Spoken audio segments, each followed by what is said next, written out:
मैं आज आपको साइकोपैथ की मनोवृत्ति माइंडसेट को विस्तार से समझाता हूं। साइकोपैथी एक जटिल व्यक्तित्व विकार पर्सनालिटी डिसऑर्डर है, जिसे अक्सर एंटी सोशल पर्सनालिटी डिसऑर्डर एएसपीडी के संदर्भ में समझा जाता है। साइकोपैथ की मनोवृत्ति में कुछ मुख्य विशेषताएं शामिल होती हैं। 1. सहानुभूति, एम्पैथी और पछतावे रिमॉर्स का अभाव। साइकोपैथ की मनोवृत्ति का सबसे केंद्रीय पहलू ये है कि वे सहानुभूति महसूस नहीं कर पाते। वे दूसरों की भावनाओं, दर्द या पीड़ा को गहराई से नहीं समझते। उनके लिए लोग वस्तु, ऑब्जेक्ट्स के समान होते हैं, जिनका उपयोग वे अपने उद्देश्यों के लिए कर सकते हैं। पछतावे की कमी, वे अपने गलत कार्यों के लिए कोई अपराध बोध, गिल्ट या शर्मिंदगी शेम महसूस नहीं करते। यदि वे किसी को नुकसान पहुंचाते हैं तो उन्हें इसका कोई अफसोस नहीं होता। 2. चालाकी, मैनिपुलेशन और धोखा डिसीट। साइकोपैथ अक्सर बेहद चालाक, कनिंग और जोड़ तोड़ करने वाले मैनिपुलेटिव होते हैं। उनका उद्देश्य दूसरों को नियंत्रित कंट्रोल करना और उनका फायदा उठाना होता है। सतही आकर्षण सुपरफिशियल चार्म, वे शुरुआत में बहुत आकर्षक, आत्मविश्वास से भरे और बातूनी लग सकते हैं। वे अक्सर अपनी बातों से दूसरों को प्रभावित कर लेते हैं, जिसका उपयोग वे हेरफेर मैनिपुलेशन के लिए करते हैं।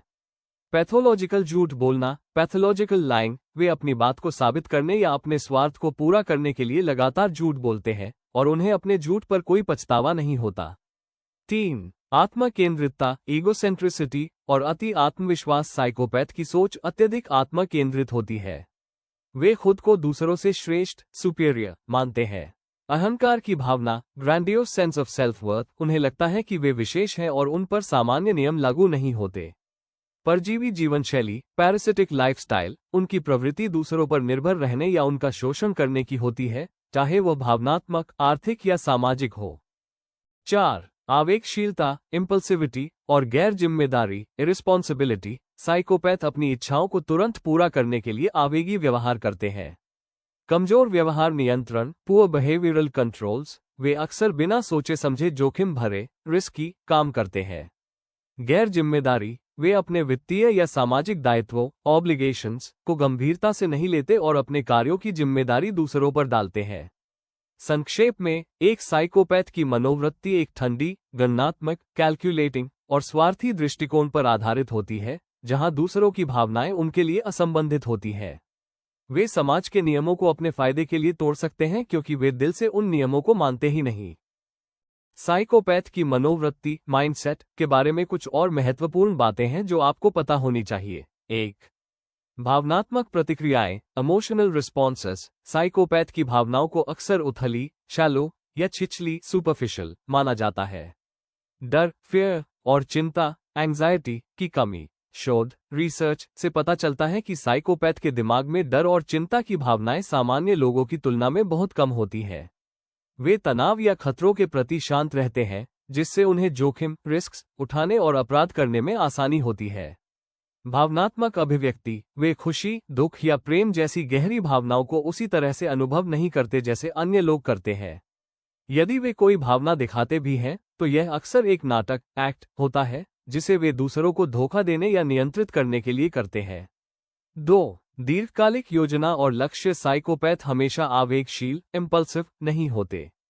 उनकी चालाकी अक्सर एक दीर्घकालिक योजना का हिस्सा होती है।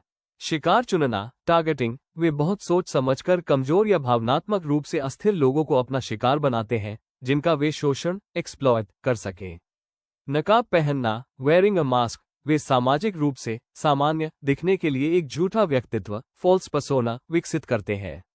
ये नकाब उन्हें एक अच्छा नागरिक, एक आकर्षक सहकर्मी या एक प्यारा साथी बनने में मदद करता है, जिससे कोई भी उन पर संदेह नहीं करता। 3. कानूनी और सामाजिक समस्याएं। साइकोपैथ की मनोवृत्ति उन्हें लगातार संघर्षों में उलझाती है। नियमों का उल्लंघन, चूंकि उन्हें पछतावा नहीं होता और वे दूसरों की परवाह नहीं करते, इसलिए वे अक्सर सामाजिक नियमों और कानूनों का उल्लंघन वायलेट करते हैं। इसी कारण जेलों में साइकोपैथ की संख्या सामान्य आबादी की तुलना में बहुत अधिक होती है। संबंध बनाने में विफलता, उनके संबंध रिलेशनशिप्स अक्सर अस्थिर अनस्टेबल और क्षणभंगुर शॉर्ट लिव्ड होते हैं। वे भावनात्मक गहराई वाले रिश्ते नहीं बना पाते क्योंकि वे केवल अपने लाभ के लिए लोगों का इस्तेमाल करते हैं।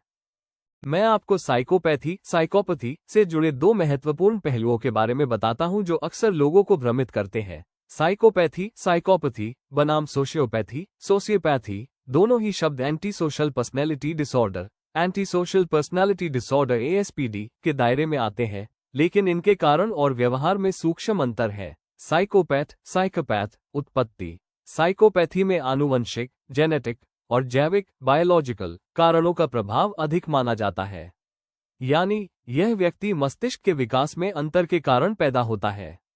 व्यवहार। ये अत्यंत चालाक, कैलकुलेटिंग, योजनाबद्ध, प्लान्ड और नियंत्रित कंट्रोल्ड होते हैं।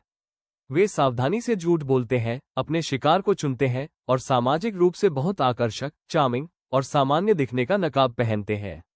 वे पकड़े जाने से बचने के लिए हर संभव प्रयास करते हैं।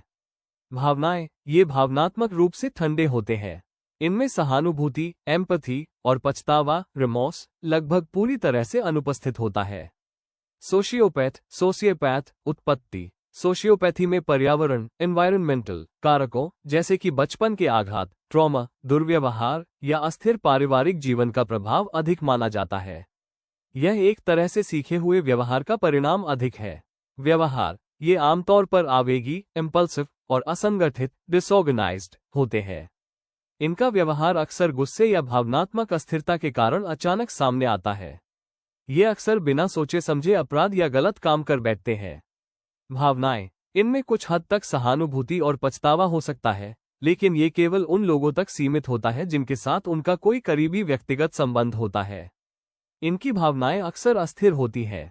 संक्षेप में, साइकोपैथ जन्मजात इनबॉर्न रूप से कोल्ड ब्लडेड मास्टर मैनिपुलेटर होते हैं, जबकि सोशियोपैथ अक्सर कठोर परवरिश के कारण बने हॉट हेडेड और अव्यवस्थित लोग होते हैं। साइकोपैथी का उपचार। Treatment for psychopathy. साइकोपैथी को एक स्थायी व्यक्तित्व विशेषता एंड्योरिंग पर्सनैलिटी ट्रेट माना जाता है, इसलिए इसका इलाज बहुत मुश्किल है।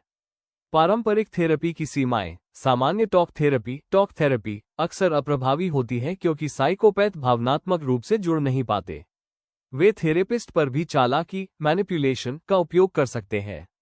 व्यवहारिक प्रबंधन बिहेवियर मैनेजमेंट उपचार का लक्ष्य उनकी भावनाओं को बदलना नहीं, बल्कि उनके विनाशकारी व्यवहार को नियंत्रित करना होता है। इसमें अक्सर कॉग्निटिव बिहेवियरल थेरेपी CBT का उपयोग किया जाता है। थेरेपिस्ट उन्हें ये सिखाते हैं कि समाज के नियमों का पालन करने में उनका अपना व्यक्तिगत लाभ सेल्फ इंटरेस्ट है, क्योंकि इससे उन्हें जेल या कानूनी परेशानी से बचने में मदद मिलती है। बचपन में हस्तक्षेप। अगर बच्चों में बहुत कम सहानुभूति और पछतावे के लक्षण, जिसे कॉलस अनइमोशनल ट्रेट्स कहते हैं, दिखते हैं, तो शुरुआती हस्तक्षेप कार्यक्रम उनके व्यवहार को सही दिशा देने में सबसे अधिक सफल होते हैं। कुल मिलाकर, साइकोपैथी एक ऐसी स्थिति है जिसे पूरी तरह से ठीक नहीं किया जा सकता, लेकिन सघन इंटेंसिव व्यवहार प्रबंधन से व्यक्ति को समाज के लिए कम हानिकारक बनाया जा सकता है। निष्कर्ष। साइकोपैथ की मनोवृत्ति एक ऐसी अवस्था है जहां मस्तिष्क का वह हिस्सा जो भावनात्मक जुड़ाव, नैतिकता और सामाजिक जिम्मेदारी को संभालता है, ठीक से काम नहीं करता है। यह एक मानसिक विकार मेंटल डिसऑर्डर है, न कि केवल बुरी आदतें। क्या आप साइकोपैथी और सोशियोपैथी के बीच के अंतर के बारे में जानना चाहेंगे? अगर आप इंटरेस्टेड हैं तो मैं इस टॉपिक पर पहले से ही वीडियो बना रखी है, चैनल पर जाकर आप वो वीडियो देख सकते हैं। और अगर हमारी जानकारी आपको अच्छी लगती है तो आप हमें सब्सक्राइब कर हमारा मनोबल बढ़ा सकते हैं। धन्यवाद।